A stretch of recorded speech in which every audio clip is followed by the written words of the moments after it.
بسم اللہ الرحمن الرحیم۔ آسمانی کتب سے متعلق عقائد۔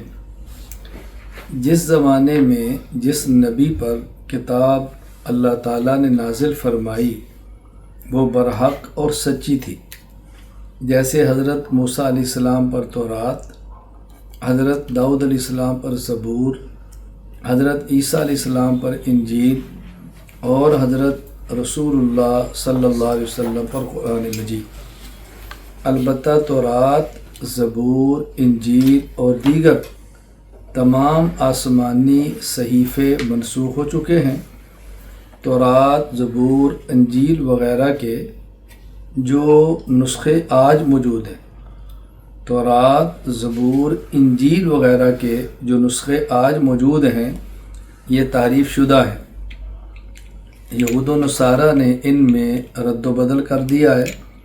اب قیامت تک کے لیے کتب سماویہ میں سے واجب الاتباع اور نجات کا مدار صرف قرآن کریم ہی ہے۔ آسمانی کتب اور صحائف کی تعداد۔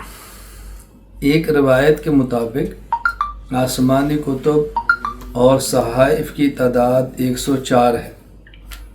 اللہ تعالیٰ نے حضرت موسیٰ علیہ السلام پر تورات، حضرت داؤد علیہ السلام پر زبور، حضرت عیسیٰ علیہ السلام پر انجیل اور حضرت صلی اللہ علیہ وسلم پر قرآن مجید نازل فرمایا۔ صحائف میں سے 50 حضرت شیس علیہ السلام پر، 30 حضرت ادریس علیہ السلام پر، 10 حضرت ابراہیم علیہ السلام پر اور 10 حضرت موسیٰ علیہ السلام پر نازل فرمائے۔ صداقت قرآن کریم۔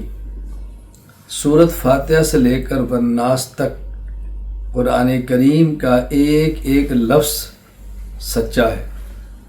حفاظت قرآن کریم۔ سورۃ الفاتحہ سے لے کر سورۃ الناس تک قرآن کریم کا ایک ایک لفظ اور ایک ایک حرف محفوظ ہے۔